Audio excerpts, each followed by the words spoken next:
নমস্কার। গল্পের সাথে কিছুক্ষণে আমি আপনাদের সকলকে স্বাগত জানাচ্ছি। আজ যে গল্পটি নিয়ে আমি চলে এসেছি, গল্পটির নাম হলো উজান, আর গল্পটি লিখেছেন শ্রীমতী সুচিত্রা ভট্টাচার্য। তাহলে চলুন সকলে মিলে এই সুন্দর গল্পটি আমরা একসাথে শুনে নিই। মন যে কখন কি চায়, মন কি জানে? এই যে প্রতিবার পুজোর ছুটিতে কলকাতা ছেড়ে বেরিয়ে পড়ার জন্য ব্যস্ত হয়ে ওঠে নন্দিতা, অথচ বাইরে এসে কদিন যেতে না যেতেই কলকাতার জন্য মন উথাল পাতাল। আবার এই যে ফেরার পথে বুকের ভেতরে আর একটা অন্যরকম দানা দানা কষ্ট।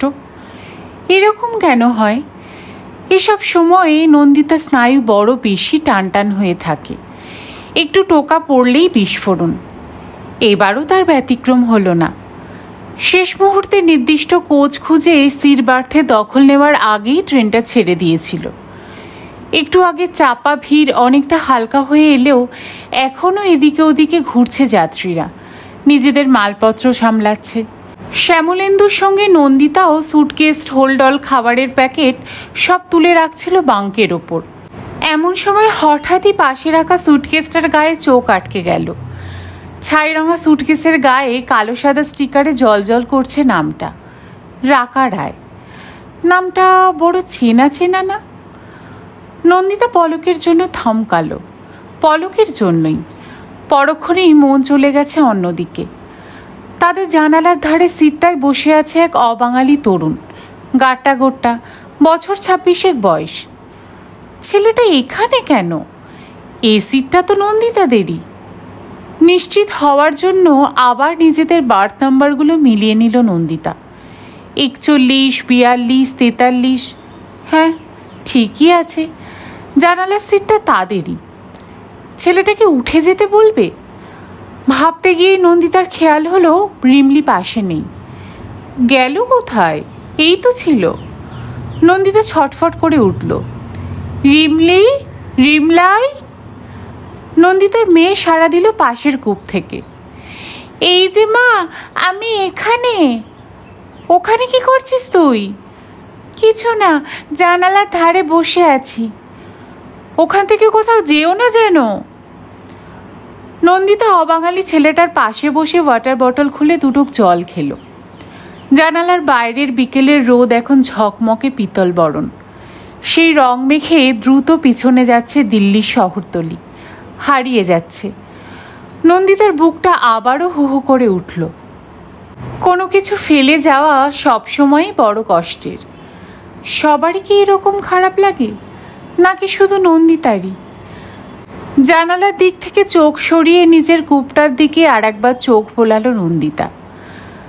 নন্দিতা আর শ্যামলেন্দু মুখোমুখি। সামনের সিটে অল্প বয়সী এক স্বামী স্ত্রী।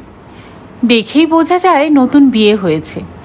একটু ঘন হয়ে বসে এরই মধ্যে পরস্পর মগ্ন হয়ে গেছে কথায়। খুব ঝলমলে একটা সালোয়ার কামিজ পরেছে মেয়েটা, হাত ভর্তি এত কাচের চুড়ি। ওদের পাশে জানলার ধারের মহিলাটি নন্দিতারই সমবয়সী, রীতিমতো সুন্দর। টকটকে ফর্সা রং, চোখ দুটো বেশ বড় বড় টানা, কানে দুল নেই, গলায় ইমিটেশনের মফচেন। সিঁথির সিঁদুরটা ভীষণ সূক্ষ্ম। হাতের সরু সরু শাখাপালা বলে দেয় ভদ্রমহিলা বাঙালি। ইনি কি রাকা রায়, নাকি অন্য মেয়েটি? রাকা রায় নামটা কোথায় যেন শুনেছে নন্দিতা। কোথায় যেন? নন্দিতা ভদ্রমহিলার সঙ্গে ভাব জমানোর চেষ্টা করল। কলকাতায় যাচ্ছেন? মহিলা হাসলো ভারী সুন্দর করে। একা? হ্যাঁ, সঙ্গে দাদার আসার কথা ছিল, আসতে পারল না। দিল্লিতেই থাকেন? কলকাতায়। দিল্লি এখন আমার বাপের বাড়ি, দাদা থাকে মাকে নিয়ে। আমারও দাদা কিছুদিন দিল্লিতে ছিল। কথাটা বলেই দম করে আবার অন্যমনস্ক হয়ে পড়েছে নন্দিতা। দাদার সঙ্গে সম্পর্কটা হঠাৎ কেমন চিড় খেয়ে গেল। অথচ একসময় তাকে কি ভালোই না বাসত দাদা। সেও তো একটা বয়স অবধি দাদাই তো নন্দিতার একমাত্র আইডল। কেন এমন হয়? ভাই বোনের সম্পর্ক ছিঁড়ে যায় বিশ্রীভাবে, নাকি সব সম্পর্কের বেলাতে একই নিয়ম? স্বার্থ এসে পড়লেই সব সম্পর্কের ভিত নড়ে যায়, তা সে ভাই বোনের সম্পর্কই হোক, কিংবা স্বামী স্ত্রীর, কিংবা মা বাবা ছেলে মেয়ের, অথবা বন্ধুর সঙ্গে বন্ধুর। অবাঙালি যুবক এমনভাবে ঝুঁকে বসে আছে যে বাইরের পৃথিবীটা প্রায় চোখের আড়াল। নন্দিতার খুব খারাপ লাগলো। কিছু কিছু মানুষ এমন স্বার্থপর হয়, কেমন অন্যের জায়গা জুড়ে নির্বিকারভাবে বসে আছে দেখো। সামনের মহিলা মুখ ফিরিয়ে দিব্যি বাতাস মাখছে মুখে। নন্দিতা কুনুই দিয়ে আলগা খোঁচা দিল শ্যামলেন্দুকে। ওই ছেলেটাকে উঠে যেতে বলো। শ্যামলেন্দু হাতের কাজ সেরে যথারীতি একটা পেপার র্যাক খুলে বসেছে। নন্দিতার কথা প্রথমটা ঠিকমতো ধরতে পারল না। কাকে? চোখ নেই, দেখতে পাচ্ছ না? বিরক্ত হলেও নন্দিতা বেশ নিচু স্বরেই কথাগুলো বলছিল। জানালা ধারে সিটটা আমাদের। শ্যামলেন্দু পাত্তা দিল না। ও এমনি বসেছে, বসুক না, উঠে যাবে। নন্দিতার গলা উঠল। হ্যাঁ, সবাই তো তোমার মতো উদার কি না? আসতে বলো। শ্যামলেন্দু ত্রস্ত চোখে চারপাশটা দেখে নিল।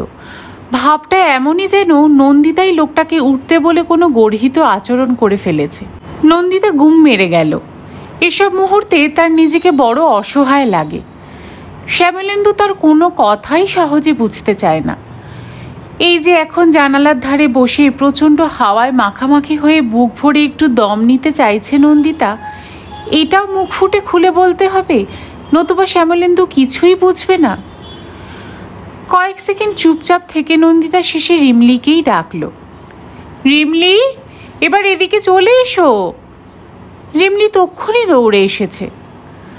ওদিকের পাঞ্জাবিগুলো কি ভালো বাংলা বলে মা। ছি! নন্দিতা মেয়েকে শাসন করল। ও কি কথা ছিড়ি, আঙ্কেল বলতে পারো না? রিমলি ঠোক গিলল। Sorry sorry uncle. ওই আঙ্কেলরাও না মা কলকাতাতেই থাকে। ঠিক আছে। আঙ্গুল চালিয়ে মেয়ের চুল ঠিক করে দিল নন্দিতা। এবার এখানে বসো। ওখানে আমি জানলার ধারে বসেছিলাম। নন্দিতা আর চোখে শ্যামলেন্দুর দিকে তাকিয়ে নিল। মেয়েকে বলল, এখন এখানেই বসো। না, আমি জানলার ধারে বসবো। তোমার বাবাকে বলো। জানালা দখলকারী যুবক রিমলির দিকে হাসি হাসি মুখে তাকিয়ে থাকলেও নির্ঘাত এক বর্ণ ভাষা বুঝছে না। না হলে একটু লজ্জা পেত নিশ্চয়ই। ও মা, আমি কি জানি, বললাম না বাবাকে বলো। সামনের জানালায় বসা মহিলা হুট করে বলে বসলো, তুমি এখানে বসবে, এসো বসো। রিমলি মাথা নাড়ল। দূর, ওদিকে হাওয়া নেই, ওটা তো উল্টো দিক। নন্দিতারও ইচ্ছে নেই মেয়েকে সোজাসুজি হাওয়ায় বসতে দেওয়ার, তবু সে চুপ। রিমলি শ্যামলেন্দুকে ঠেলা দিল। বাবা, ও বাবা। শ্যামলেন্দুকে বই বন্ধ করতেই হলো। নন্দিতার দিকে তাকিয়ে হতাশভাবে মাথা নেড়ে সামনের দিকে ঝুঁকেছে। বিনীত গলায় বলছে, মাফ করনা ভাই সাহব, ये सीट शायद हमारा है, मैं कानपुर में ही उतर जाऊंगा। শ্যামলেন্দু পাছে বিগলিত হয়ে পড়ে নন্দিতা তাড়াতাড়ি হাল ধরে নিল। हमारा लड़की वहाँ बैठेगी, आप दूसरा कोई जगह ढूंढ लीजिए। श्यामलेंदु बोले उठलो, नहीं नहीं, आप उधर भी बैठ सकते हैं। नहीं, ठीक है, आप लोग आराम से बैठिए। নন্দিতার কথার রুক্ষতায় ছেলেটা আহত হয়েছে বোঝা যায়। নন্দিতার ইচ্ছে হলো ছেলেটাকে নিজে একবার বসতে বলে, পারল না। আরও মেজাজটা খারাপ হয়ে গেল তাতে। মাঝে মাঝে কি যে হয়ে যায় তার, লাগাম টেনেও মনে রাজ ধরতে পারে না। সামনের ওই দম্পতি, ওই হাসিমুখ মহিলা নিশ্চয়ই তাকে খুব দুর্মুখ ভাবছে। ইস! রিমলি জানালার ধারে বাবু হয়ে বসে গল্প জুড়েছে সামলেন মহিলার সঙ্গে। তুমি একা একাই যাচ্ছ, তোমার বুঝি ভয় করে না? হুম, আমাকে মা একা একা কোথাও যেতে দেয় না, মা খুব ভীতু। নন্দিতা কথা বলে সহজ করতে চাইল নিজেকে। মেয়ের কথা শুনেছেন, সব সময় এরকম পাকা পাকা কথা। পাকা পাকা কোথায়, বেশ মিষ্টি তো। মিষ্টি না ছাই, একটু পরেই আপনাকে পাগল করে ছাড়বে। না না, পাগল করবে কেন? মহিলা হাত বাড়িয়ে গাল টিপে দিল রিমলির। চকলেট খাবে বলেই উঠে দাঁড়িয়ে বাং থেকে সুটকেস নামালো। রাকার আয় লেখা সুটকেসটা। নন্দিতা থমকেছে নতুন করে। এই তবে রাকা রায়? রাকা রায় কার নাম? রানুদির জায়ের নাম? সিদ্ধার্থের বউয়ের নাম? ওহ, মনে পড়েছে, রাকা তো অরুণের বউয়ের নাম। হ্যাঁ, রাকাই তো, অরুণ রায়ের বউ রাকা রায়। নন্দিতার ভুরুতে ভাঁজ পড়ল। এই রাকা রায় কি সেই রাকা রায়? দূর, তার দিল্লিতে বাবার বাড়ি হতে যাবে কেন? নন্দিতা যতদূর শুনেছে, অরুণ যাকে বিয়ে করেছে সে শ্যামবাজারের মেয়ে। সুমিত সেই রকমই রিপোর্ট দিয়েছিল। না না, সে নয়। একই নামে দুটো মেয়ে থাকতেই পারে, তবে সেও তো শুনেছে বেশ সুন্দরী। তা বলে কি আর এত সুন্দর? মনে মনে হাজারো যুক্তি সাজিয়েও কে জানে কেন কিছুতেই নিঃসংশয় হতে পারছিল না নন্দিতা। মহিলাকে জিজ্ঞাসা করতেও বুক ঢিপ ঢিপ করছে। সত্যি যদি সেই রাকা রায় হয়? শেষ পর্যন্ত কৌতূহলের কাছে দ্বিধা হার মানল। আপনাকে খুব চেনা চেনা লাগছে। কলকাতায় কোথায় থাকেন বলুন তো আপনি? সাউথে, ভবানীপুরে। ভবানীপুরে কোথায়? পূর্ণ সিনেমার কাছে। পূর্ণ সিনেমা? নন্দিতার শরীরের সমস্ত শিরা উপশিরাগুলো এবার একসঙ্গে ঝনঝন করে বেজে উঠেছে। আর কোনো সন্দেহই নেই, সেই। আপনারা কোথায় থাকেন? রানীকুঠি। নন্দিতা আড়ষ্ট উত্তর দিল। হৃৎপিণ্ডে পাগলা ঘণ্টিটা বেজেই চলেছে। রাকাও কি চিনতে পেরেছে তাকে? মুখ থেকে অবশ্য কিছুই বোঝা যাচ্ছে না। এমন হতে পারে মেয়েটা খুব নিখুঁত অভিনয় জানে। হয়তো প্রথম থেকেই চিনেছে নন্দিতাকে, হয়তো ইচ্ছে করেই। হতে পারে, হতেই পারে। নন্দিতার কি কোনো ছবিই নেই অরুণদের বাড়িতে? আর কারো কাছে না থাক, অরুণের অ্যালবামে থেকে যেতে পারে এক আধটা।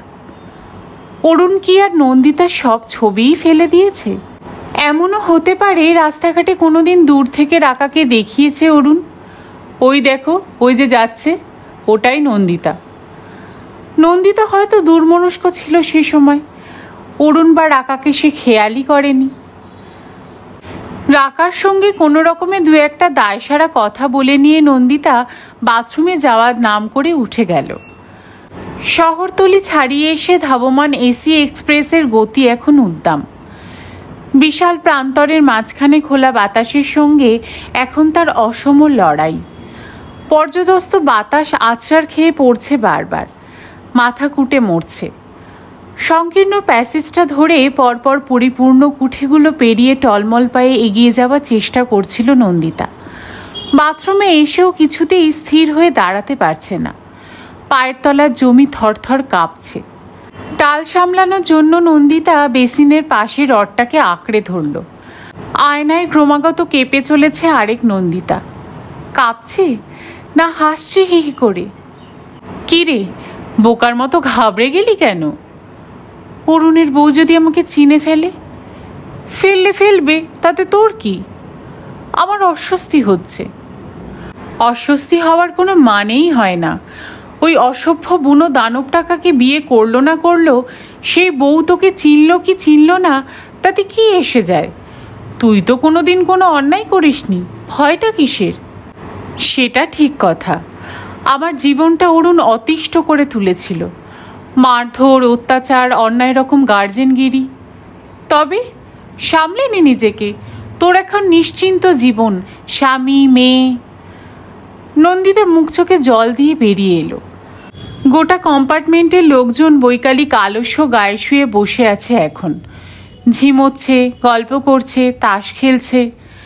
একটা কূপে অসংখ্য টিফিন বাক্স সাজিয়ে খেতে বসে গেছে এক অবাঙালি পরিবার। প্যাসেজের দিকের সিটে একটি মেয়ে উদাস চোখে আকাশের দিকে তাকিয়ে। নন্দিতাদের প্যাসেজের সিটের বয়স্ক ভদ্রলোক দুজন কি যেন গভীর আলোচনায় ব্যস্ত হয়ে পড়েছেন। নন্দিতা শ্যামলেন্দুর সামনে গিয়ে দাঁড়ালো। কি গো, বই মুখে করে বসে থাকলেই হবে? সে কখন ভাত খেয়েছো 11টার আগে, খিদে পায়নি? শ্যামলেন্দু বই বন্ধ করলো। হ্যাঁ দাও, কিছু খেতে ফেতে দাও। খাবার টুকরিটা বাং থেকে নামাতে নামাতে নন্দিতা এক পলক দেখে নিল রাকাকে। রিমলির সঙ্গে বকবক করে চলেছে মেয়েটা। নন্দিতা মেয়েকে বলল, আয় খেয়ে নে আগে। গুমগুম শব্দ তুলে কোনো এক স্টেশনের প্ল্যাটফর্ম পিষে মারিয়ে বেরিয়ে যাচ্ছে ছুটন্ত ট্রেন। স্টেশনে দাঁড়ানো একটি লোকের মুখও পরিষ্কার বোঝার আগে সোজা এক সর্ষে খেতে পৌঁছে গেছে। শেষ বিকেলের আলোয় হলুদ ফুলে লালচে আভা। নন্দিতা বুঝতে পারছিল না রাকাকে কিছু খেতে বলার অনুরোধ করাটা উচিত হবে কিনা। নতুন বিয়ে হওয়া ছেলে মেয়ে দুটোর সঙ্গেও তবে ভদ্রতা করতে হয়। ছেলে মেয়ে দুজন দূর জানলার দিকে তাকিয়ে এখন।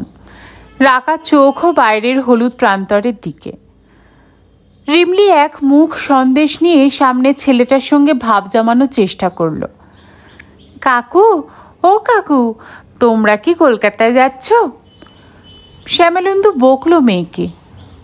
ও কি, মুখে খাবার নিয়ে কথা বলছো কেন? কাকুর গায়ে পড়বে যে। রিমলির সঙ্গে সঙ্গে নিজস্ব ওয়াটার বটল মুখে লাগিয়ে জল খেয়ে নিয়েছে। এবার কথা বললি? রিমলির চোখ ঘোরানোর ভঙ্গি দেখে ছেলে মেয়ে দুটো হেসে কুটোপাটি, রাকা আর শ্যামলেন্দুও। ছেলেটি কাছে টানল রিমলিকে। নাম কি গো তোমার? রিমলি?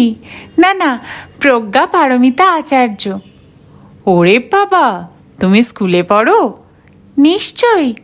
কোন ক্লাস? নার্সারি 2। রিমলি উত্তর দিয়ে উল্টো প্রশ্ন ছুড়েছে। এটা বুঝি তোমার নতুন বউ? কি করে বুঝলে? বারে, নতুন বিয়ে হলেই তো এতটা করে সিঁদুর পড়ে, আমার পিসিও পড়তো। মেয়েটি খিলখিল করে হেসে উঠল। এখন বুঝি আর পড়ে না? কই আর পড়ে? বলতে বলতে রাকার দিকে হাত দেখাচ্ছে। ওই আন্টিটার মতো পড়ে, সরু করে একটু। নন্দিতা মেয়ের মাথায় চাটি মারল। অনেক হয়েছে, এবার চুপ করো। আহা, বলুক না, ছেলে মানুষই তো বলছে। রাকা হেসেই চলেছে। এরকম কটকটি বাচ্চা আমার ভীষণ ভালো লাগে। আমার মেয়েটা আবার বেশি কথা বলে না, গুন্ডামি করে। ভয়ানক গেছো। অরুণের মেয়ে হলো কবে? এ খবরটা তো জানা ছিল না। অবশ্য জানার উপায়ও আর নেই। সুমিত্রা বিয়ে করে সেই ব্যাঙ্গালোরে চলে গেছে। ওর কাছ থেকেই অনেক খবরাখবর পাওয়া যেত অরুণের। নন্দিতার দৃষ্টি স্থির হলো কয়েক সেকেন্ডের জন্য। রাকা কি মেয়ের খবর ইচ্ছে করেই শোনালো তাকে, না শুধু কথার কথা?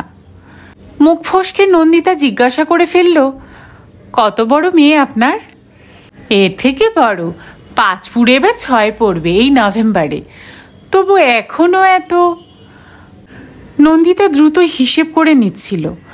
ডিভোর্স হওয়ার পরই বিয়ে করেছিল অরুণ, মানে বছর 7 আগে। রাকা বলছে রাকার মেয়ে 6 বছর হয়ে যাবে। তার মানে এবার আর বিয়ের পর তর্স হয়নি অরুণের। অথচ তাদের বিয়ের পর নন্দিতার কোনো কথাতেই অরুণ কান দেয়নি। এত তাড়াতাড়ি বাচ্চা হলে লাইফের আর রইল কি? কেন, যাদের বাচ্চা হয় তাদের বুঝি লাইফ থাকে না? বাজে বকো না তো, এখন তো ফুর্তি করার সময়। তাছাড়া এখন থেকেই চ্যাপ, হ্যাঁ, আমুল স্প্রে, গ্রাইপ ওয়াটার। তাছাড়া বাচ্চা হলে মেয়েদের ফিগার নষ্ট হয়ে যায়। আমি ফিগার নিয়ে মাথা ঘামাই না। আমি ঘামাই, লোকে কি বলবে? অরুণের বউটা একটা কুমড়ো পটাশ। হ্যাঁ, আমার বউ হবে দেখবার মতো, বুক ফুলিয়ে দেখাবো সকলকে। বউ কি দেখানোর জিনিস? তাছাড়া কি, সবসময় সেজেগুজে টিপটপ থাকবে। অরুণ ছিল ওই রকমই। সারাদিন শুধু উদ্দামতা, আমোদ প্রমোদ, বিলাসিতা। বন্ধুবান্ধব আর খেলার মাঠ নিয়ে বুঁদ হয়ে থাকা। নিয়ম করে 5:30টায় ঘুম থেকে উঠেই মাঠে দৌড়তো। প্র্যাকটিস থেকে ফিরেই স্নান খাওয়া সেরে অফিস। খেলা থাকলে অফিস থেকে মাঠ সেরে এক রাশ বন্ধুবান্ধব নিয়ে বাড়ি ফিরত। তারপর সন্ধে থেকে রাত অবধি তাদের আসর। খেলা যেদিন থাকতো না সেদিন বাইরে আড্ডা মেরে ফিরতে ফিরতে রাত 10টা। সেসব দিনে মুখে আবার হালকা মদের গন্ধ। সব কিছুর পর রাত্রে আর এক প্রস্থ ভালোবাসার খেলা। সেই খেলায় নন্দিতার কোনো আলাদা ভূমিকা থাকতে পারবে না, ইচ্ছে অনিচ্ছে থাকবে না। শুধু এক পেশে নির্মম বাসনা মিটিয়ে যেতে হবে তাকে। মাগো, আর কিছুদিন অরুণের সঙ্গে থাকলে নিঃশ্বাস বন্ধ হয়ে মরেই যেত নন্দিতা।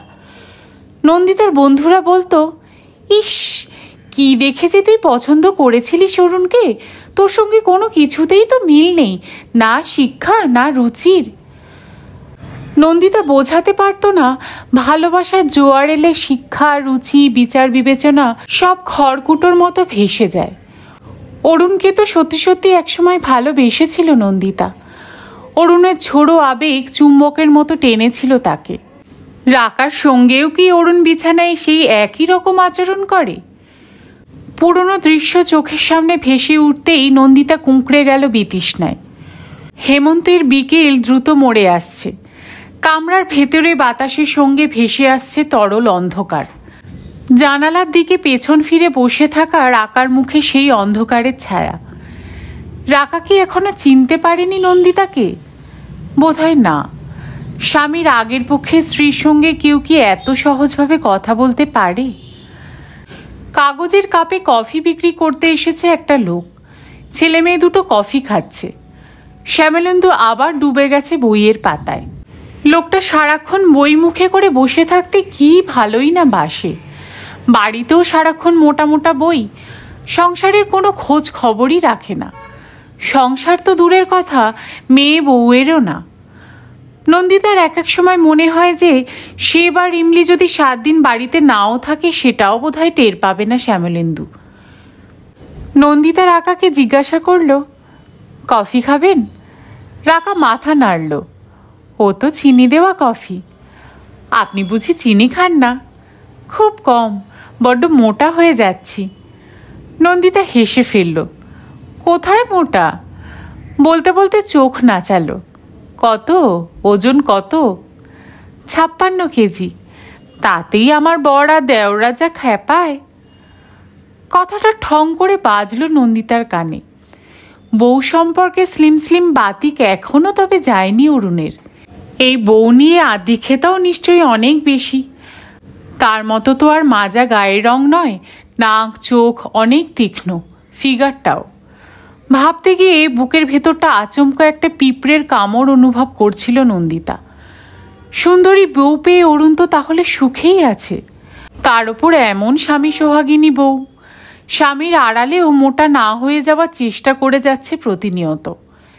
সেই গ্রাম্য দেওরগুলো নিশ্চয়ই বৌদি বলতে অজ্ঞান এখন। তরুণ, বরুণ, প্রকাশ সারা দিন ধরে 3 জনে শুধু হাহা করে চিল্লত।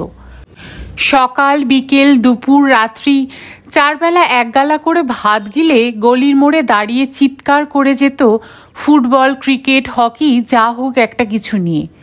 গোটা পাড়া মাত করে রাখত।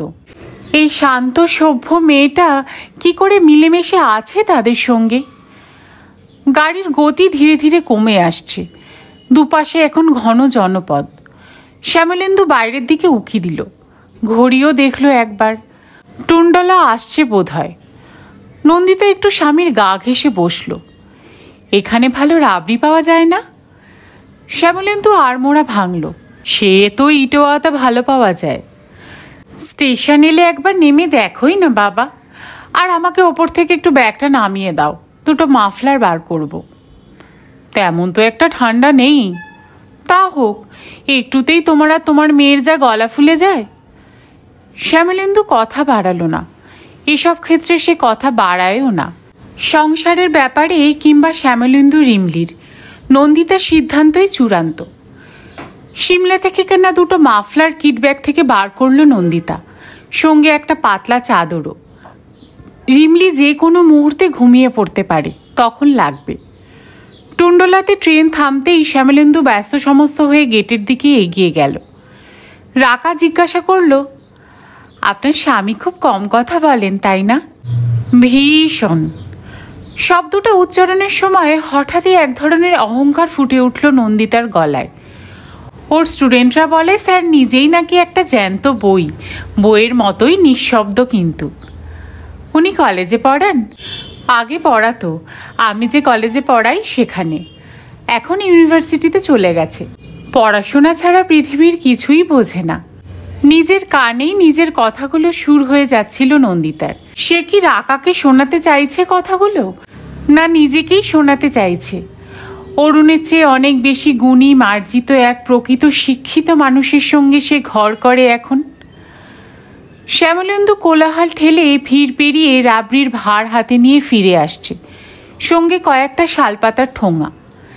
রিমলি দেখে লাফিয়ে উঠল, আমি খাবো, আমি খাবো, আমাকে দাও।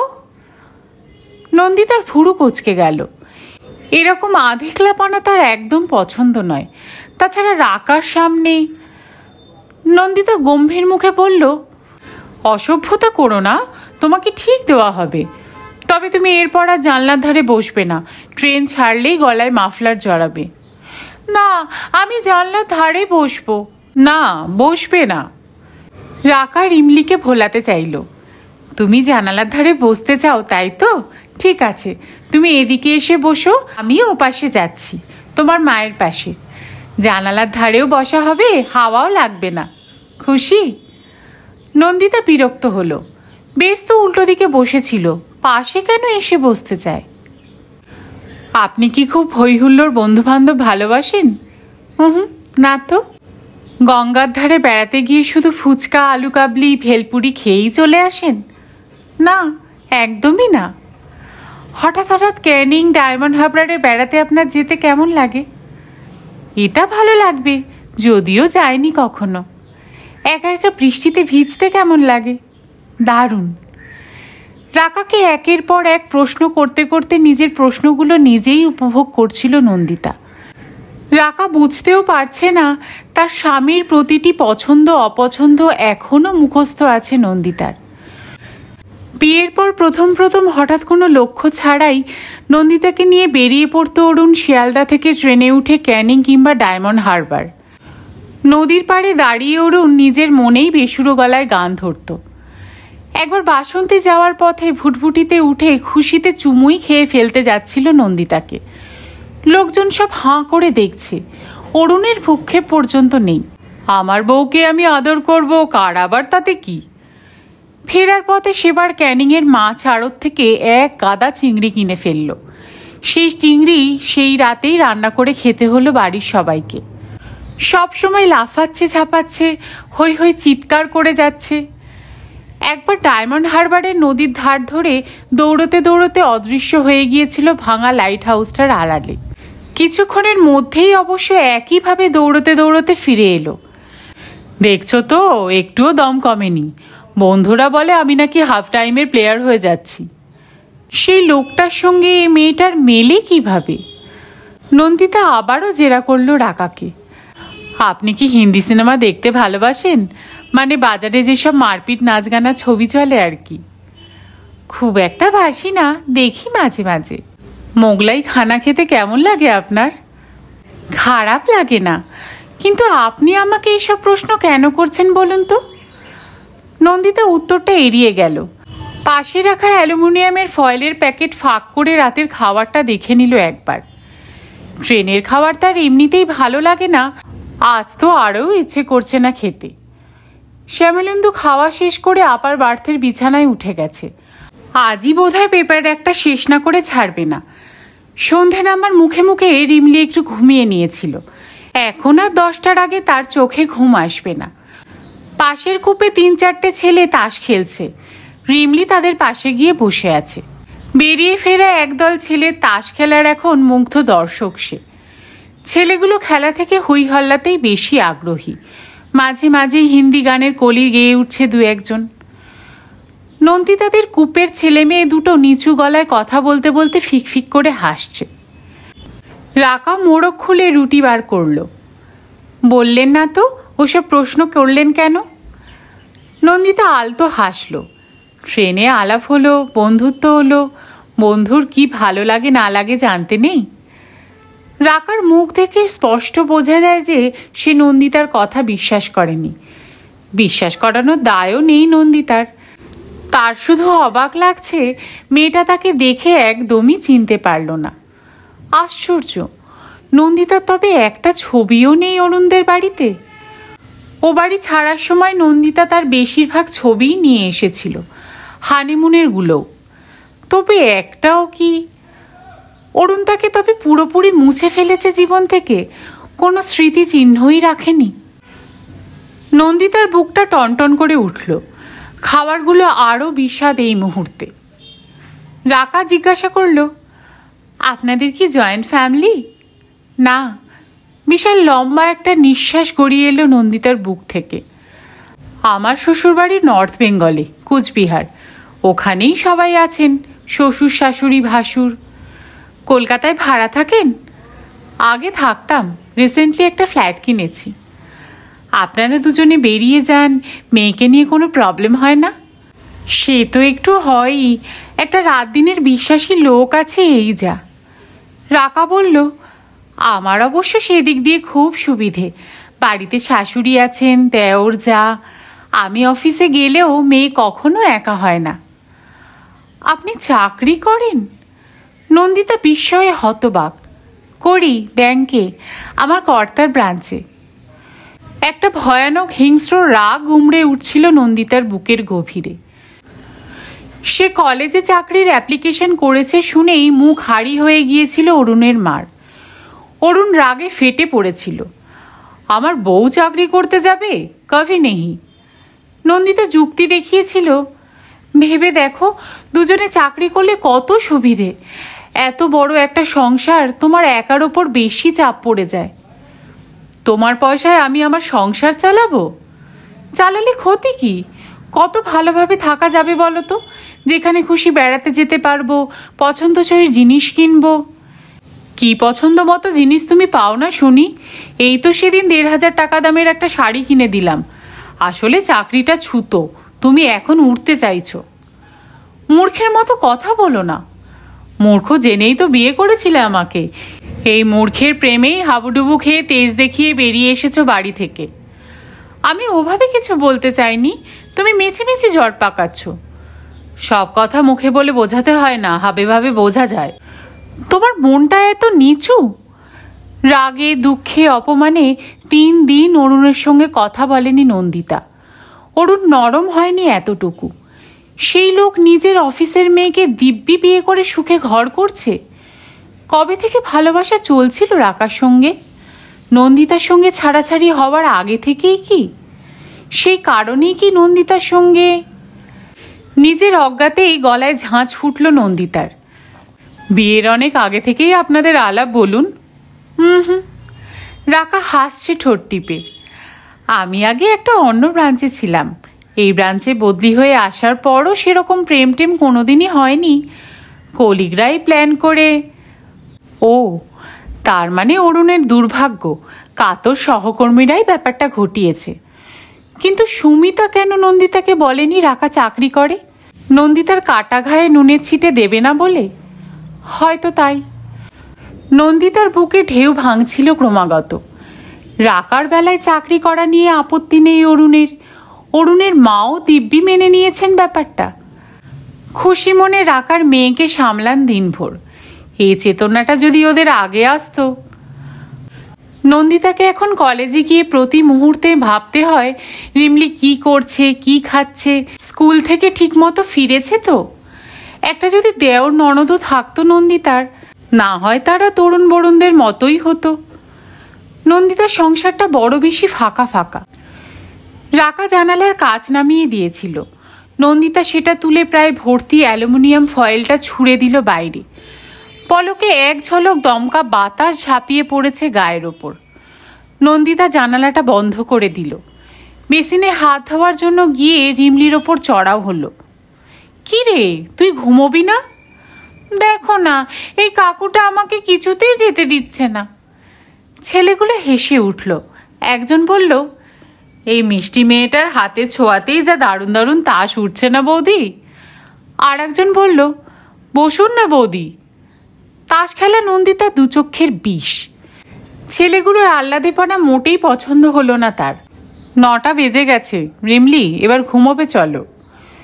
রিমলিকে বাথরুম টাথরুম করিয়ে নিয়ে এসে নন্দিতা দেখল শ্যামলেন্দু নিচে নেমে সিগারেট ধরিয়েছে। কিসব কথা বলছে রাকার সঙ্গে। নন্দিতার শরীরটা ছ্যাঁত করে উঠল। কি আলোচনা হচ্ছে দুজনের? রাকা নন্দিতাকে দেখে বলল, আমার এক জামাইবাবু ক্যালকাটা ইউনিভার্সিটিতে আছেন, ওকে জিজ্ঞাসা করছিলাম চেনেন কি না। নন্দিতা শ্যামলেন্দুর দিকে তাকালো। তুমি নেমে এলে যে, বই শেষ? শ্যামলেন্দু ঠোঁট ওল্টালো। আলোটা বড় কম, চোখে লাগছে। নন্দিতাদের শোয়ার তোড়জোড় দেখে নতুন বড়বউ দুজনেই ঈষৎ সন্ত্রস্ত। রাকাও যদি শুয়ে পড়তে চায় তাদের উঠে যেতে হবে নিজেদের বাড়তে। দুজনেরই মনে হয় বেশ অনিচ্ছা তাতে। শ্যামলেন্দুর সঙ্গে বিয়ের পর প্রথমবার বেরিয়ে ফেরার সময় দারুণ ভিড় ট্রেনে উঠতে হয়েছিল। আগ্রা থেকে ট্রেনে উঠতেই উসখুস করছিল শ্যামলেন্দু। নন্দিতার মনে হয়েছিল একটু বোধহয় পাশে আসতে চাইছে মানুষটা। ও মা, প্রথম সুযোগেই একটা বাংখালি পেয়ে শটান শুয়ে পড়ল তাতে। নিচে সারা রাত ঠায় বসে নন্দিতা। পরে বুঝেছে ওই উদাসীন মানুষটার পক্ষে সেটাই স্বাভাবিক আচরণ। না হলে ওভাবে কোনো মেয়েকে বিয়ের প্রস্তাব দেয় কেউ পরীক্ষার হলে গার্ড দিতে দিতে? বিয়ের পর বাপের বাড়িতে থাকাটা তখন প্রায় অসহ্য হয়ে উঠেছে নন্দিতার। দাদা বৌদির সঙ্গে সম্পর্ক তিক্ততম পর্যায়ে। একবার বিয়ে হয়ে গেলে মেয়েদের জন্য বাপের বাড়ির চৌখাট যে কতটা উঁচু হয়ে যায় প্রতি পলে তখন টের পাচ্ছে নন্দিতা। একলা থাকার জন্য একটা বাড়ি বা হোস্টেল খুঁজে খুঁজে হন্যে, কিন্তু একা মেয়েকে কে দেয় বাড়ি? পেইং গেস্ট থাকতে চাইলেও সহস্র জেরার মুখোমুখি হতে হয়। লেডিস হস্টেলের সংখ্যা বড়ই অপ্রতুল। এমন একটা সময়ে চিন্তায় পাগল নন্দিতা পরীক্ষার হলে শ্যামলেন্দুর গলা শুনেছিল। ম্যাডামকে খুব ডিপ্রেস লাগছে যেন। নন্দিতা উত্তেজনার মাথায় বলে ফেলেছিল, একটা বাড়ি খুঁজে দিতে পারেন, হস্টেল ফস্টেল? কার জন্য? আমার জন্য। বাড়িতে ভীষণ প্রবলেম হচ্ছে। দাদা বৌদি বলতে গিয়েও নন্দিতার সম্বিত ফিরেছিল। না মানে ওদের একটু অসুবিধে। শ্যামলেন্দু চিন্তিত মুখে উঠে গিয়েছিল চেয়ার থেকে। গোটা হলে বার কয়েক চক্কর মেরে পাশে এসেছে। আপনি আমার ফ্ল্যাট শেয়ার করতে পারেন, আমার এক্সট্রা ঘরও আছে, একা থাকি। নন্দিতা স্তম্ভিত। লোকটা কি পাগল না বদমাইশ? ডিভোর্সে মেয়েদের অনেক রকম অশোভন প্রস্তাব শুনতে হয় অনেক সময়, তা বলে শ্যামলেন্দু বলবে, যার কিনা সভ্য ভদ্র মার্জিত পণ্ডিত বলে এত সুনাম কলেজে, যাকে একটু আগেও শ্রদ্ধা চোখে দেখেছে নন্দিতা। আপনি কি বলছেন আপনি জানেন? জানি, জানি বলেই বলছি। আপনার মানসিক অসুবিধা না থাকলে আমরা বিয়েও করে নিতে পারি। নন্দিতা দপ করে জ্বলে উঠেছিল। আপনার সঙ্গে কথা বলতে চাওয়াটাই ভুল হয়েছে। দুদিন পরে তাকে একা পেয়ে আবার শ্যামলেন্দু বলেছিল, আমার প্রপোজালটা ভেবে দেখেছ? নন্দিতার চোয়াল কঠিন। আপনি থেকে সোজাসুজি তুমি? একবার মনে হয়েছিল যাচ্ছে তাইভাবে অপমান করে দেয়। কিন্তু শ্যামলেন্দুর মধ্যে এমন এক ব্যক্তিত্ব আছে যা খারাপ মনে হলেও খারাপ ভাবা যায় না তাকে। শ্যামলেন্দু আবার ধরেছে তাকে। কি হলো, ভেবেছ? না, সময় পায়নি। নন্দিতা একবার ভেবেছিল প্রিন্সিপালের কাছে নালিশ করে দেবে শ্যামলেন্দুর নামে। অন্যান্য সহকর্মীদের কাছে শ্যামলেন্দুর মুখোশটা খুলে দেওয়ার কথাও ভেবেছিল একবার। কিছুই করতে পারেনি। নিজের সঙ্গে একা হলেই ওই শান্ত সৌম্য মিতভাষী শ্যামলেন্দু ভেসে উঠেছে মনের পর্দায়। কেন যেন মনে হয়েছে ওই মানুষটাকে বিশ্বাস করা যায়। তবুও দিনের পর দিন তাকে প্রত্যাখ্যান করে গেছে নন্দিতা। শ্যামলেন্দুও হাল ছাড়েনি। শেষে মরিয়া হয়ে নন্দিতা একদিন বলে ফেলেছে, ভালো না বেশি শুধু ঘর শেয়ার করার জন্য একজন আরেকজনকে বিয়ে করতে পারে? শ্যামলেন্দু বিকারহীন। আমি কি একবারও বলেছি আমি তোমাকে ভালোবাসি না? তবু মুখ ফুটে বলিনি আমি তোমাকে ভালোবাসি, আমি তোমাকে চাই। তোমাকে ছাড়া চাঁদ তারা ফুল পৃথিবী সবই বৃথা। নন্দিতা প্রশ্ন ছুড়েছিল, আপনি আমার পাস্ট লাইফ সম্পর্কে কিছু জানেন? না জানার কি আছে, এই কলেজের প্রতি ইট কাঠ জানে। তোমার একটা ফুটবলার স্বামী ছিল, সে তোমাকে কিক মেরে গোলপোস্টের বাইরে বের করে দিয়েছে।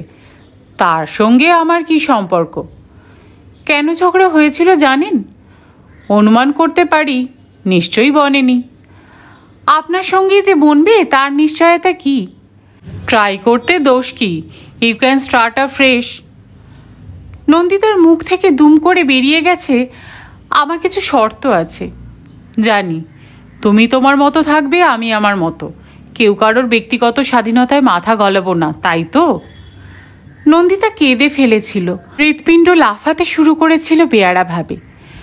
শ্যামলেন্দু কথা রেখেছে অক্ষরে অক্ষরে। তবে কেন যে নন্দিতার মনে হয় শ্যামলেন্দু যদি একটু জোর করেই ঢুকে পড়তো তার ব্যক্তিগত ইচ্ছা অনিচ্ছায়, বেশি ভালো লাগতো তার। শ্যামলেন্দু টয়লেট থেকে রাত্রে পরার পাজামা পাঞ্জাবি পরে চলে এসেছে। সাদা পোশাকে রোগা লম্বাটে চেহারাটা আরও গুরুগম্ভীর, চোখে হাই পাওয়ারের চশমা, চওড়া কপালে ঝকঝকে তামাটে মুখ। নন্দিতার হাতে তোয়ালে ফেরত দিয়ে তরতর করে উঠে গেল ওপরের বার্থে। আর কিন্তু আমাকে ডাকবে না, একেবারে ভোরে উঠব।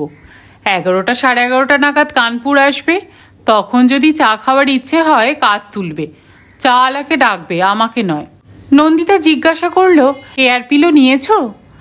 এয়ার পিলোতে আমার ঘুম হয় না, চাদর মুড়িয়ে বালিশ করে নিচ্ছি।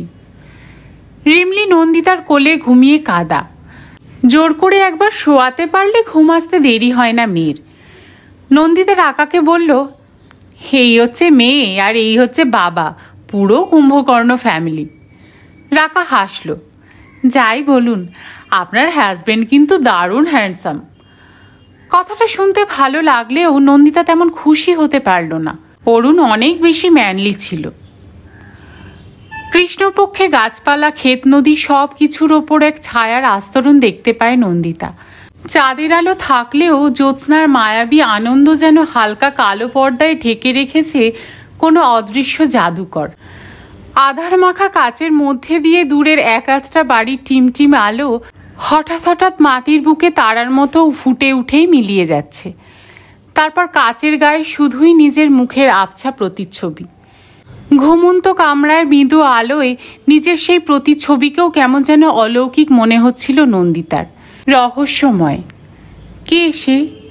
কি চেয়েছিল এতদিন ধরে? এখন কি চায়? কেন এই সামনে শুয়ে থাকা মেয়েটাকে দেখে এত চঞ্চল হয়ে পড়েছে সে? তবে কি? রাকা পাশ ফিরল সামান্য, বন্ধ চোখ খুলেছে। ঘুমোবেন না? ট্রেনে আমার ঘুম আসে না, বসে বসেই ঢুলে নিই একটু। আমারও আসে না। তাহলে শুয়ে রয়েছেন কেন? এদিকে এসে বসুন, গল্প করি। রাকার চোখ ছলছল করে উঠল। মেয়েটার কথা মনে পড়ছে, কতদিন দেখিনি মেয়েটাকে। মার অসুখ শুনে হুড়মুড় করে বেরিয়ে পড়লাম। কবে এসেছিলেন দিল্লিতে? সেই 1 অক্টোবর স্টার্ট করেছিলাম, আজ 21। মেয়েকে সঙ্গে নিয়ে এলেই তো পারতেন। মাথা খারাপ? মেয়ের বাবা মেয়ে ছাড়া একদিনও থাকতে পারে না, মেয়েও চোখে হারায় বাবাকে। মার জন্য অত কান্নাকাটি নেই ছোট্ট থেকেই। রাকা ফোঁস করে শ্বাস ফেলল।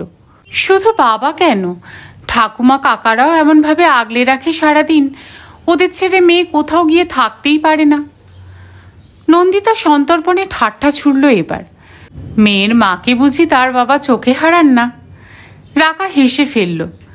প্রথম প্রথম হারাতো, মেয়ে হয়ে গেলে মায়েদের কি আর সে দর থাকে? রাকার স্বর বলছে রাকারও কোথাও একটা গোপন কষ্ট আছে।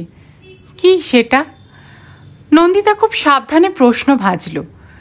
আপনার বর কেমন? আমার বরের মতো গোমড়ামুখো না হাসি খুশি? মন ভালো থাকলে হাসি খুশি, মন বিগড়লে গোমড়া। আপনার সঙ্গে যখন প্রথম পরিচয় হয় তখন কেমন ছিলেন? সব ছেলেই যেমন থাকে, খুব লাইভলি। রাকার গলা কি একটু কেঁপে গেল? উত্তর দিতে একটু বেশি সময় নিল? নন্দিতা ঠিক করে বুঝতে পারল না। সে জানতে চেষ্টা করছিল কত তাড়াতাড়ি তাকে ভুলেছে অরুণ। একেবারেই কি ভুলে গেছে? একসময় অরুণ যে তাকে সাংঘাতিক ভালোবাসত তাতে তো কোনো সন্দেহ নেই। একটু পাশবিক, একটু উগ্র, এই যা। সেই অরুণ দিব্যি অন্য এক মেয়ের প্রেমে হাবুডুবু খেয়েছে, এ কথা কি করে বিশ্বাস করে নন্দিতা? রাকা নির্ঘাত চেপে যাচ্ছে। হয়তো অরুণের বিষণ্ণ মুখটাই তাকে আকৃষ্ট করেছিল বেশি। হয়তো অরুণের অতি যন্ত্রণাই পথ করে দিয়েছিল মিশ্রণ প্রেমের। হয়তো কেন, নিশ্চয়ই তাই। নিজের মনে অরুণের নতুন করে প্রেমে পড়া যুক্তিগুলোকে সাজাতে পেরে এক ধরনের তৃপ্তি পাচ্ছিল নন্দিতা। শ্যামলেন্দু বলতো, নন্দিতা যদি তাদের বিয়েটাকে ম্যারেজ অফ লাভ না বলতে পারে, ম্যারেজ অফ কনভিনিয়েন্স বলতে আপত্তি কি? নন্দিতা আর শ্যামলেন্দুর বিয়ের সংজ্ঞা যদি তাই হয়, রাকা অরুণের বিয়েটাকে কি বলা যায়?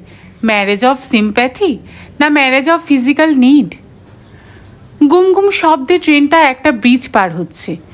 নিশুত রাতে নদী পেরোনোর এই শব্দটা বড় বেশি প্রকট হয়। রাকা উঠে এসেছে নন্দিতার পাশে, গায়ে একটা পাতলা চাদর জড়িয়ে নিয়েছে। নন্দিতারও শীত করছিল। কোন অদেখা ফাঁক ফোকর দিয়ে যে ছুরির ফলার মতো তীক্ষ্ণ বাতাস হানা দেয় রাতের ট্রেনে কে জানে। রিমলিটাও ঠান্ডায় কুকড়ে গেছে। নন্দিতা মেয়ের গায়ে কম্বল ঢেকে দিল ভালো করে।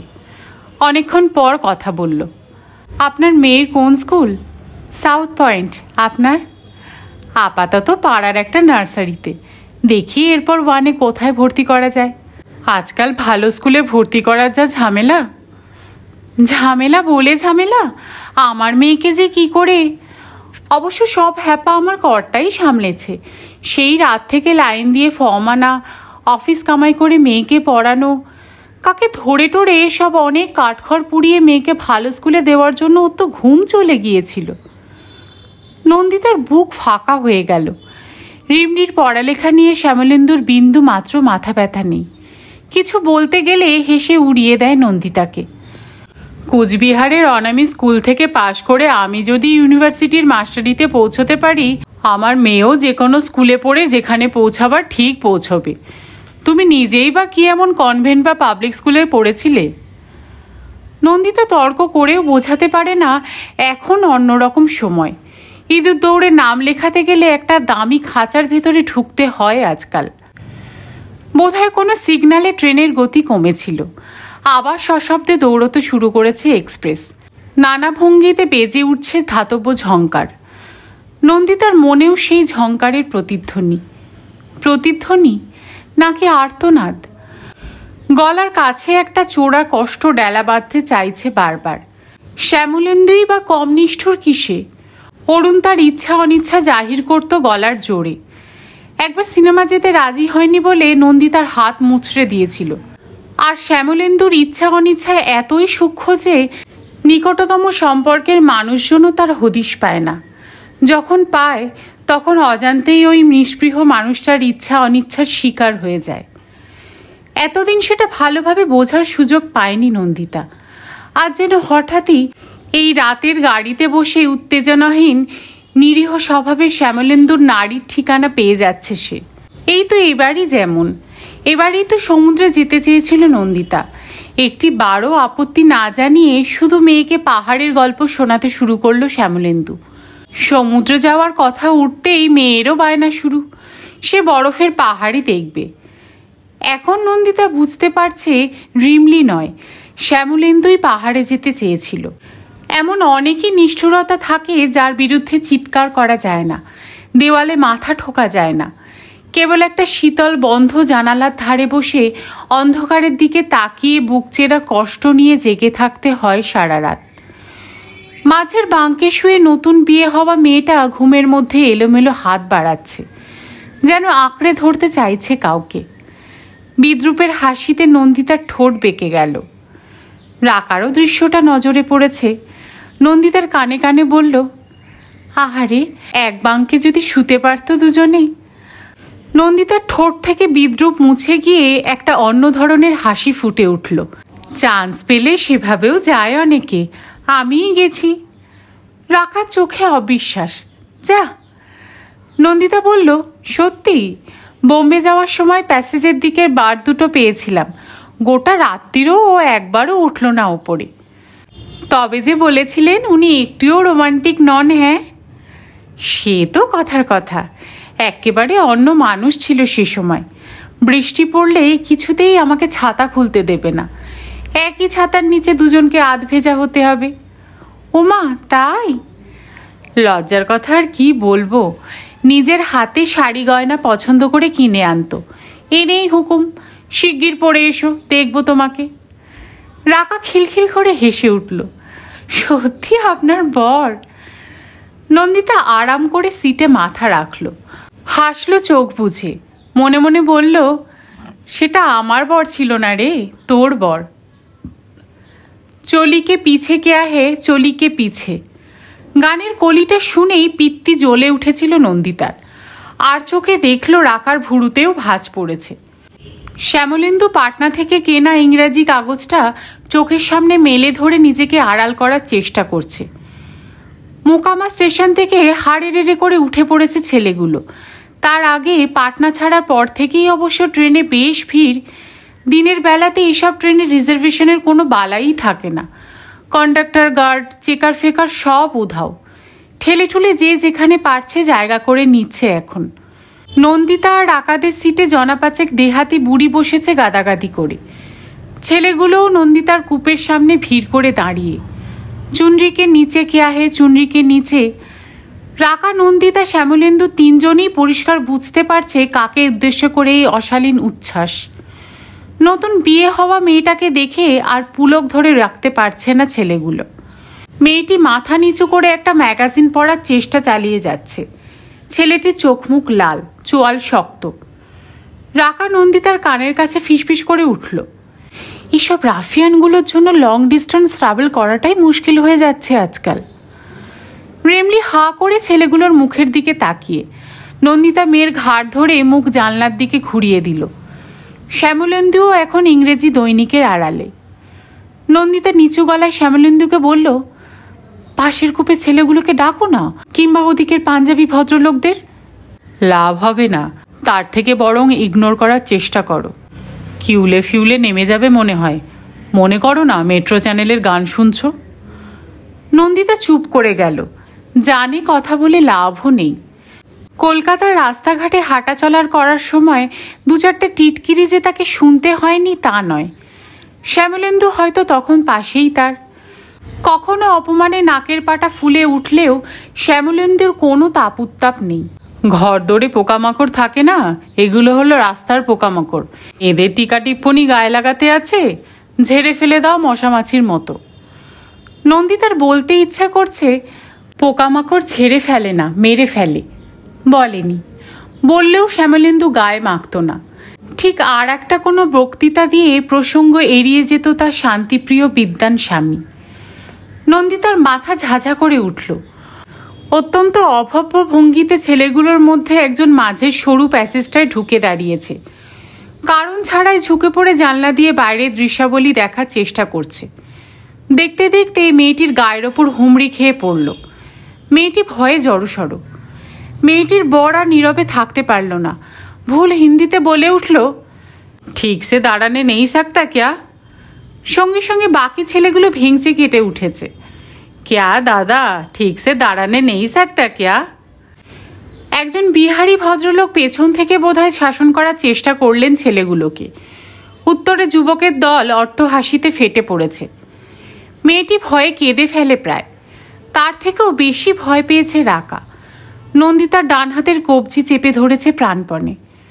নন্দিতারও শিরদড়া বেয়ে একটা হিমস্রোত ওঠানামা করছিল। বেশ বুঝতে পারছে সামনের ছেলেটি চিৎকার করে উঠতে চাইছে, সাহস পাচ্ছে না। আর কেউ যদি এগিয়ে না আসে, অতগুলো ছেলের সঙ্গে সে পেরে উঠবে কেন? অক্ষম রাগে চোখ মুখ তার দপদপ করছে। ট্রেনের গতি ক্রমে ধীর হয়ে এলো। গুড়গুড় আওয়াজ বাজিয়ে একটা ব্রিজে উঠে পড়েছে গাড়িটা। উদ্ধত ছেলেগুলো চেঁচিয়ে উঠল সঙ্গীর উদ্দেশ্যে, আরে ও শ্যামা, ছোড় দো দুলহানিয়া কো। শ্যামলেন্দু নন্দিতার হাঁটুতে হাত রাখল। কিউল এসে গেছে, এবারে সব নেমে যাবে। সত্যিই তাই। ট্রেন পুরোপুরি থামার আগেই ধাক্কাধাক্কি করে নেমে যাচ্ছিল ছেলেগুলো। প্ল্যাটফর্মে নেমে জানালার ধারে এসে হাসির ফোয়ারা তুলল। ভাবটা এমন, কেমন মজা করলাম, ভয় দেখালাম তোদের। ট্রেন ছাড়ার পর শ্যামলেন্দু নতুন করে খবরের কাগজে মন ডুবিয়েছে। যেন এতক্ষণ যা ঘটলো তা কোনো স্বাভাবিক দৈনন্দিন ঘটনা ছাড়া আর কিছুই নয়। যেন এতক্ষণ ছেলেগুলোর হল্লাবাজিতে শুধু শুধুই বিঘ্ন ঘটেছিল তার পড়ায়। অথচ রিমলি যে রিমলি, সেও বেশ আহত হয়েছে ছেলেগুলোর বেলেল্লাপনায়। মেয়েটাকে সান্ত্বনা দেওয়ার সুরে বলছে, তুমি মন খারাপ করো না আন্টি, দুষ্টু লোকগুলোকে বড় হলে আমি পুলিশে ধরিয়ে দেব। ছেলে মেয়ে দুটো হাসার চেষ্টা করছে। শ্যামলেন্দুর মুখেও মৃদু হাসি। নন্দিতার মাথা গরম হয়ে গেল। হঠাৎই ঝাঁঝিয়ে উঠেছে শ্যামলেন্দুকে। হাসবে না একদম, তখন ভয়ে চুপ করে থাকলে। শ্যামলেন্দুর মুখ থেকে হাসি মুছল না।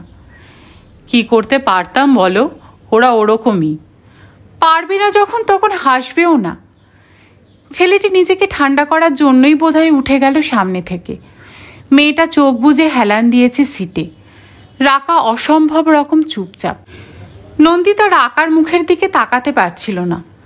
অরুণ থাকলে এতক্ষণে এই কামরায় যে একটা খুনোখুনি কাণ্ড ঘটে যেত তাতে কোনো সন্দেহ নেই। একবার ক্যানিং লোকালে দুটো ছেলে নন্দিতাকে চোখ মেরেছিল বলে সোজা গিয়ে দুহাতে দুজনের কলার চেপে ধরেছিল অরুণ। কোনো প্রস্তুতির অবকাশ না দিয়ে প্রচণ্ড জোরে ঘুষি মেরেছিল একজনের চোয়ালে, লাথি চালিয়েছিল অন্যজনের পেটে। ছেলে দুটোও ছাড়ার পাত্র নয়। মুহূর্তে উল্টো আক্রমণ হেনেছে। অরুণও নাছোড়বান্দা। মারপিট করতে করতে নাক মুখ কেটে রক্ত ঝরছে, তবুও অরুণকে ছাড়াতে পারেনি আর সব প্যাসেঞ্জাররা। অবিরাম চিৎকার করে যাচ্ছিল অরুণ, মেয়েদের হিরকি দেওয়া, শুয়োরের বাচ্চা, তোদের আমি চোখ উপড়ে নেব।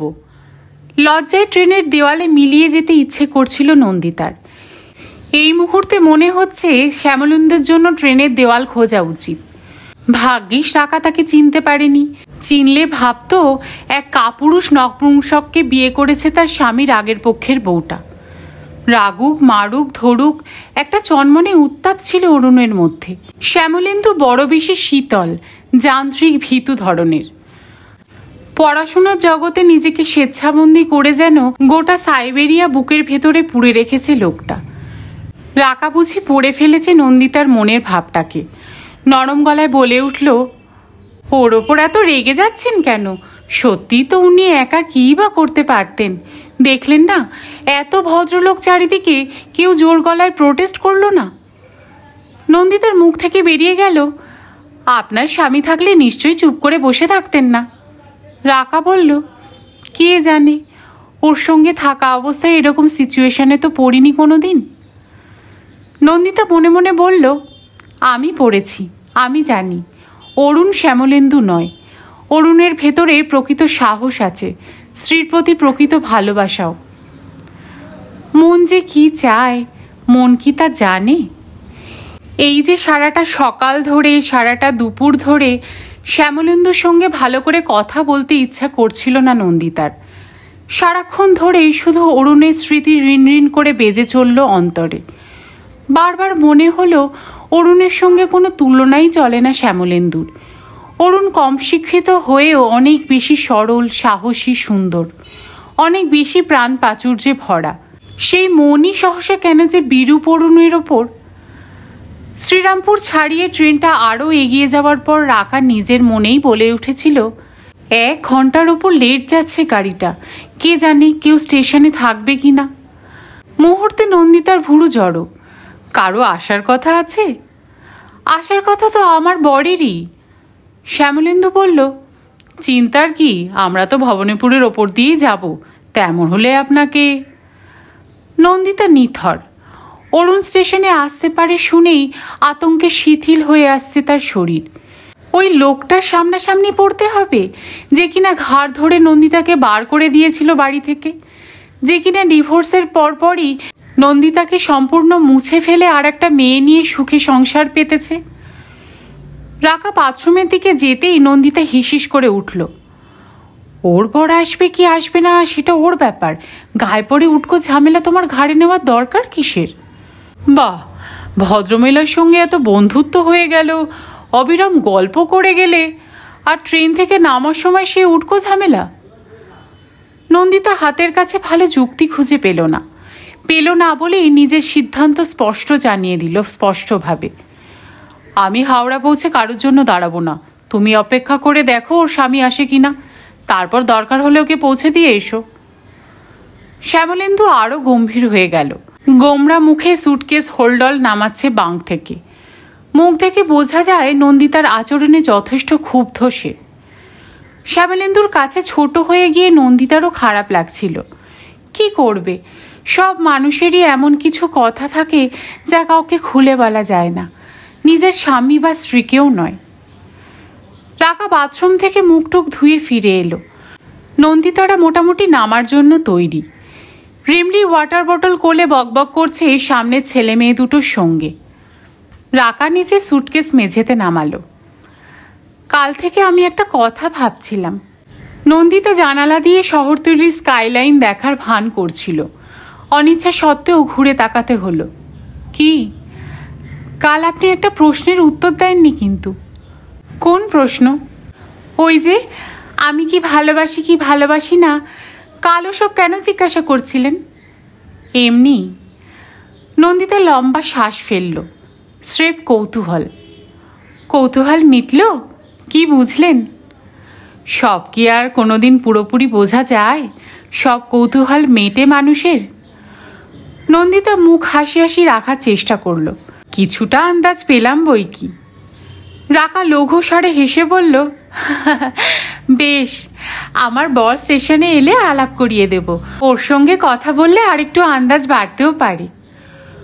মন্থর গতিতে কারশেড পেরিয়ে প্ল্যাটফর্মে ঢুকছে ডাউনের গাড়ি। নন্দিতার নিঃশ্বাস বন্ধ হয়ে এলো। ট্রেন দাঁড়ানোর সঙ্গে সঙ্গে রিমলিকে নিয়ে নন্দিতা আগেভাগে নেমে পড়েছিল কামরা থেকে, রাকাকে অবাক করে দিয়ে। শ্যামলেন্দুকে মাল নামাতে একটুও সাহায্য না করে নেমেই একটা মোটা থামের আড়ালে লুকিয়েছে নিজেকে। শেষ সন্ধ্যাকালে গোটা স্টেশন চত্বর জুড়ে এখন অফিস ফেরত যাত্রীদের অবিরাম স্রোত, ভরা জোয়ারের মতো। সকলেই ঘরে ফেরার জন্য মরিয়া এখন। নন্দিতার হাঁটু দুটো টিপটিপ কাঁপছিল। অবাধ্য চোখ বারবার ভিড় মারিয়ে খুঁজছে অরুণকে। অরুণ এসেছে কি আদেও? হয়তো এসেছে, হয়তো আর সব কোচগুলোতে উকি মেরে খুঁজছে বউকে। মানুষ তো এভাবেই আপনজনকে খুঁজে বেড়ায়। শ্যামলেন্দু ও কুলির মাথায় মাল চাপিয়ে ব্যস্ত চোখে খুঁজছে নন্দিতাকে। নন্দিতা এক দৌড়ে গিয়ে স্বামীর হাত আঁকড়ে ধরল। তাড়াতাড়ি চলো বলল বটে, তবুও কেন যে বেয়ারা পা দুটো থেমে পড়তে চাইছে নন্দিতার। ফিরে ফিরে চোখ পেছন দিকেই যায়। এক চিলতে দেখা যদি হতো অরুণের সঙ্গে, ক্ষতি কি হতো? ভাবতে গিয়ে ভাবনায় হোঁচট খেয়েছে আচমকা। আশ্চর্য, একই বোকামি করল সে। অরুণ যে এই রাকার স্বামী তা তো নাও হতে পারে। নন্দিতা একবারও রাকাকে তার স্বামীর নাম জিজ্ঞাসা করেনি, সম্পূর্ণ ঠিকানাটাও। পূর্ণ সিনেমার কাছাকাছি দুজন রাকারায় থাকতেই পারে। নন্দিতার পা দুটো পুরোপুরি নিশ্চল হয়ে গেল। ফিরে গিয়ে দেখবে? থাক, যদি সত্যি সত্যি অরুণই হয়, যদি হয়। ভিড়ের চাপে স্থির হয়ে দাঁড়ানো যাচ্ছে না। একটা বড়সড় ধাক্কায় কিছুটা পিছিয়ে গিয়েছিল নন্দিতা। আবারও এক ধাক্কায় বুকটা ধক করে উঠেছে। শ্যামলেন্দু বা রিমলি কেউ আর নেই চোখের নাগালে। দুজনেই ভিড়ে হারিয়ে গেছে। নন্দিতা উদ্ভ্রান্তের মতো ভিড় সরিয়ে এগোনোর চেষ্টা করছিল। কোথায় শ্যামলেন্দু? রিমলি কোথায়? কাউকেই দেখা যাচ্ছে না। বড় বেশি উটকো লোক এসে পড়েছে মাঝখানে। হায় রে, নন্দিতা এখন কি যে করে। শেষ করলাম আজকে শ্রীমতী সুচিত্রা ভট্টাচার্যের লেখা একটি গল্প, উজান। গল্প পাঠ আপনাদের কেমন লাগছে আমাকে কমেন্ট করে প্লিজ জানাবেন। আর যদি ভালো লাগে তবে গল্পটিকে একটি লাইক করে দেবেন, পারলে বন্ধুবান্ধব এবং পরিবারের সঙ্গে শেয়ার করবেন। আর আজকে যদি চ্যানেলে নতুন বন্ধু হয়ে থাকেন তাহলে চ্যানেলটাকে প্লিজ সাবস্ক্রাইব করে নেবেন। আর পাশে যে বেল আইকনটি আছে সেটাকে প্রেস করে অল নোটিফিকেশন অন করে দিলে আমি যখন এই চ্যানেলে নতুন গল্প আপলোড করব তার নোটিফিকেশন আপনাদের কাছে সাথে সাথে পৌঁছে যাবে। সকলে খুব ভালো থাকবেন, সুস্থ থাকবেন। আর গল্প শোনার জন্য আপনাদের সকলকে অসংখ্য ধন্যবাদ।